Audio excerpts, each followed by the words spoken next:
Chris में प्रिय भाई और बहनों, सबको जय यीशु की। प्रभु यीशु के बपतिस्मा का पर्व मनाने के लिए हम सब यहाँ एकत्रित हैं। आज पवित्र माता कलीसिया प्रभु यीशु के बपतिस्मा का पर्व मना रही है। सबको इस शुभ दिन का प्रार्थनाएं और शुभकामनाएं देता हूँ। प्रभु यीशु अपने मिशन कार्य प्रारंभ करने से पूर्व, यानी प्रभु यीशु अपने सार्वजनिक जीवन प्रारंभ करने के पूर्व यर्दन नदी में यूहन्ना बपतिस्ता से बपतिस्मा ग्रहण किया। उस समय स्वर्ग खुल गया और सबको स्वर्ग से ये आवाज सुनाई पड़ा कि तू मेरा प्रिय पुत्र है, तुझ पर मैं अत्यंत प्रसन्न हूं। प्रभु यीशु को देखकर पिता ईश्वर सब लोगों के सामने ये घोषित करता है कि तू मेरा प्रिय पुत्र है। प्रभु यीशु ईश्वर का प्रिय पुत्र था, निष्कलंक पुत्र था। इस दुनिया को पराजित करके संसार में विजयी होते हुए प्रभु यीशु इस दुनिया में आया और हम सबको मुक्ति का मार्ग दिखाया है। प्रभु यीशु हमें यह बताते हैं हम सब ईश्वर का प्रिय पुत्र बनना चाहिए। विशेष रूप से आज के दूसरा पाठ के द्वारा संत यूहन्ना अपने पहला पत्र के द्वारा हमें ये याद दिलाते हैं कि ईश्वर के हर संतान संसार पर विजयी होते हैं। ईश्वर के हर संतान संसार पर विजयी होते हैं। आगे बढ़कर संत यूहन्ना हमें यह बताते हैं संसार पर विजयी कौन है। संसार पर विजयी वो है जो ये विश्वास किया कि ईसा ईश्वर का पुत्र है। केवल वे लोग जो विश्वास करता है कि यीशु ईश्वर का पुत्र है, केवल वही लोग संसार पर विजय पाते हैं, संसार को पराजित करता है। हम सब अपने बपतिस्मा के द्वारा संसार पर विजयी होकर ईश्वर के प्रिय पुत्र बनता है। हमारे बपतिस्मा के अवसर पर भी जैसे प्रभु यीशु के बपतिस्मा के अवसर में हुआ था, स्वर्ग खुल जाते हैं। तब ईश्वर हमें बताते हैं तू मेरा प्रिय पुत्र है, और हमें ये बताते हैं तू मेरा प्रिय पुत्र बनकर इस दुनिया के हर मोह माया को पराजित करते हुए ईश्वर के प्रिय संतान बनकर आगे बढ़े। हमारे जीवन में विश्वास और अनंत जीवन का द्वार है बपतिस्मा। प्रभु यीशु अपने सार्वजनिक जीवन शुरू करते हुए सभी लोगों को ईश्वर के मार्ग, स्वर्ग राज्य के रहस्यों को घोषित की।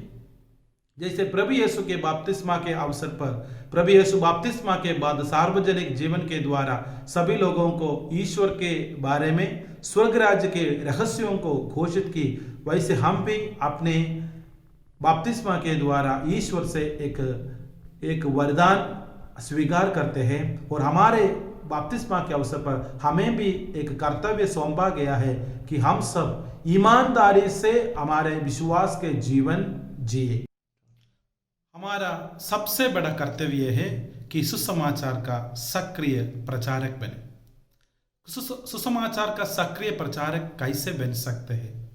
हमारे दैनिक जीवन के द्वारा हम सुसमाचार का सक्रिय प्रचारक बन सकते हैं। हमारे जीवन परिस्थितियों में, हमारे जीवन के दुख संकटों में, मुसीबतों में प्रभु यीशु को घोषित करते हुए अपने जीवन के द्वारा प्रभु यीशु को अन्य लोगों के सामने बांटते हुए हम सुसमाचार का सक्रिय प्रचारक बन सकते हैं। प्रभु यीशु ने इस दुनिया में सब लोगों को ईश्वर का मुख को दर्शाया, सबको ईश्वर का मुख को दर्शाया। आज के पहला पाठ के द्वारा यशायाह नबी सब लोगों को ईश्वर के पास लौट आने का निमंत्रण देते हुए यह बताते हैं कि प्रभु दया सागर है, प्रभु दया सागर है। प्रभु यीशु ने इस दुनिया में पिता ईश्वर का महान करुणा, प्रेम, दया और विनम्रता का भाव को, उस मुख को अपने जीवन के द्वारा लोगों के समक्ष में दर्शाया। इसलिए हमसे भी कलीसिया ये चाहते हैं, प्रभु यीशु भी ये चाहते हैं कि हम अपने जीवन के द्वारा अन्य लोगों के सामने प्रभु यीशु के इस महान मुख को दर्शाते हुए अपने जीवन के द्वारा सुसमाचार का सक्रिय प्रचारक बन सकते हैं। योहन बपतिस्मा के समक्ष में बहुत लोग बपतिस्मा स्वीकार करने के लिए पहुंच गए। बहुत लोग योहन बपतिस्मा से बपतिस्मा ग्रहण किया और शुद्ध होकर पाप क्षमा की वरदान भी स्वीकार की। बल्कि केवल यीशु के आने पर, यीशु के बपतिस्मा में स्वर्ग खुल जाते हैं, आत्मा का अभिषेक उन्हें मिलते हैं। प्रभु यीशु के बारे में योहन बपतिस्त इसी प्रकार कहते हैं, जो मेरे पीछे आते हैं वो तुम्हें जल और आत्मा से बपतिस्मा देंगे। प्रभु यीशु हम सबको जल और आत्मा से बपतिस्मा देकर, आत्मा का अभिषेक हम पर देकर हमें आत्मा से परिपूरित करता है कि हम अपने जीवन के द्वारा प्रभु यीशु के प्रिय संतान बनकर प्रभु यीशु को अन्य लोगों को दिखाए।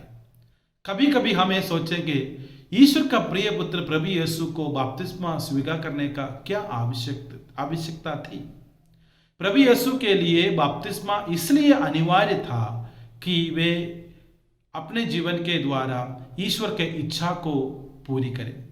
ईश्वर की इच्छा यह था कि अपने प्रिय पुत्र को लोगों के सामने दिखाए और अपने प्रिय पुत्र को लोगों के सामने प्रकट करे। इसलिए प्रभु ईश्वर अपनी इच्छा की पूर्ति के लिए प्रभु यीशु को बपतिस्मा ग्रहण करने के लिए एक अवसर सौंपा है। प्रभु यीशु हमसे चाहते हैं पिता की इच्छा हमारे जीवन के द्वारा पूरा हो जाए।